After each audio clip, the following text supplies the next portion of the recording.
प्रिय विद्यार्थियों, हम पढ़ रहे थे हमारी पृथ्वी के अंदर, जिसमें हमने पढ़ा था हमारी जो पृथ्वी है वो परिवर्तनशील है, एक गतिशील है। हमारी पृथ्वी की आंतरिक संरचना के बारे में हमने पढ़ा था कि हमारी पृथ्वी की आंतरिक संरचना प्याज की भांति विभिन्न परतों से हुई है, जिसमें हमने पढ़ा था पृथ्वी की सबसे ऊपरी परत को भूपर्पटी कहते हैं, उससे निचली परत को मेंटल कहते हैं, और उससे या सबसे निचली जो परत है या आंतरिक परत है उसे हम क्रोड के नाम से जानते हैं। इसके बारे में हमने पढ़ा था, इसकी गहराई के बारे में हमने पढ़ा था। फिर हमने सेल एवं खनिज इसके बारे में पढ़ा था।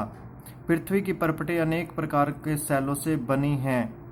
पृथ्वी की परपटी बनाने वाले खनिज पदार्थों की किसी भी प्राकृतिक पिंड को सेल कहते हैं। सेल के बारे में हमने पढ़ा था, सेल पढ़ा था हमने। सेल 3 प्रकार की होती हैं। सेल या चट्टान एक ही बात है। चट्टानें 3 प्रकार की होती है, आग्नेय, अवसादी एवं कायांतरित सेल। इसके बारे में हम पढ़ चुके थे। इसके बाद फिर हमने पढ़ा था सेल के उपयोग कि हम जो सेल है या चट्टानें हैं उनका उपयोग बहुत सारे कामों के लिए करते हैं।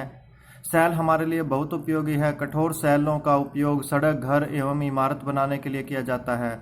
आप पत्थरों का उपयोग कई खेलों में करते हैं। उदाहरण के लिए 7 पत्थर, पिट्ठू या चिबिड्डी, स्टापू या किटकिट, 5 पत्थर आदि। आप अपने दादा दादी, माता पिता, पड़ोसियों आदि से पूछकर अन्य खेलों की जानकारी प्राप्त करें, क्योंकि पहले ज़्यादा जो बच्चे थे वो इनका से खेलते थे। फिर हमने देखा था अनेक स्मारकों के चित्र एकत्रित कीजिए तथा पता कीजिए कि वे किन सेलों से बनी हैं। 2 चित्र आपके लिए एकत्रित किए गए हैं। तो हमने देखा था लाल किला लाल बलुआ पत्थर से बना है तथा ताजमहल सफ़ेद संगमरमर पत्थर से बना है। आगे देखते हैं हम, यहाँ पर दिया गया है सेल चक्र, या इसे हम चट्टान चक्र, इंग्लिश में रॉक साइकिल बोलते हैं। इसमें क्या समझाया गया है इसके अंदर कि एक चट्टान से दूसरी चट्टान किस तरह से बनती है और ये चक्र किस तरह से चलता रहता है। तो इसके बारे में देखिए, आपको जानकर आश्चर्य होगा कि किन्हीं निश्चित दशाओं में एक प्रकार की सेल चक्रीय तरीके से दूसरे में परिवर्तित हो जाते हैं। एक सेल से दूसरे सेल में परिवर्तन होने की इस प्रक्रिया को सेल चक्र कहते हैं। तो यहाँ से आप लिख सकते हैं ये सेल चक्र किसे कहते हैं उसके बारे में। आप जानते हैं कि द्रवित मैग्मा ठंडा होकर ठोस आग्नेय सेल बन जाता है। ये यहाँ पर दिखाया गया है कि एक ज्वालामुखी है, उससे लावा निकल रहा है और ये ठंडा होने के बाद आग्नेय जो चट्टान है उसका निर्माण करता है। ये ठंडा होकर कठोर हो जाता है, उससे आग्नेय सेल बनती है। ये आग्नेय सेल छोटे छोटे टुकड़ों में टूटकर एक स्थान से दूसरे स्थान पर स्थानांतरित होकर अवसादी सेल का निर्माण करते हैं। यहाँ पर इस चित्र में दिखाया गया कि ये जो आग्नेय सेल है ये छोटे छोटे टुकड़ों में टूट जाता है। कई सारे कारण हैं जिनके कारण ऐसा होता है। तो इससे अवसाद बन जाता है और ये अवसाद बाद में जब टूटने के बाद दोबारा से इकट्ठे होते हैं तो ये अवसादी सेलों का निर्माण करते हैं या सेडिमेंट्री रॉक्स क्रिएट करते हैं। ताप एवं दाब के कारण ये आग्नेय एवं अवसादी सेल कायांतरित सेल में बदल जाते हैं। तो ये यहाँ पर बताया है तापमान के कारण और दबाव के कारण ये जो आग्नेय या अवसादी सेल हैं वो कायांतरित सेलों में परिवर्तित हो जाते हैं। अत्यधिक ताप एवं दाब के कारण कायांतरित सेल पुनः पिघलकर द्रवित मैग्मा बन जाती हैं। यह द्रवित मैग्मा पुनः ठंडा होकर ठोस आग्नेय सेल में परिवर्तित हो जाता है। चित्र 2.4 के अंदर दर्शाया गया है। सबसे पहले अगर हम बात करते हैं, यहाँ पर हमने इस डायग्राम के जरिए समझा, पृथ्वी के आंतरिक भाग से मैग्मा निकलता है। बाहर आने के बाद यहाँ पर 2 शब्दों का हमें ध्यान रखना है। जब ये पिघली हुई चट्टानें पृथ्वी के आंतरिक भाग में होती है तो इसे मैग्मा कहा जाता है, और जब ये चट्टानें यहाँ इस नालिका के द्वारा या ज्वालामुखी के मुंह से निकलकर बाहर जमा हो जाती हैं तो इन पिघली हुई चट्टानों को लावा कहते हैं। और जब ये ठंडी हो जाती है तो इसे आग्नेय जो चट्टान है उनका निर्माण होता है, आग्नेय सेल बनती है।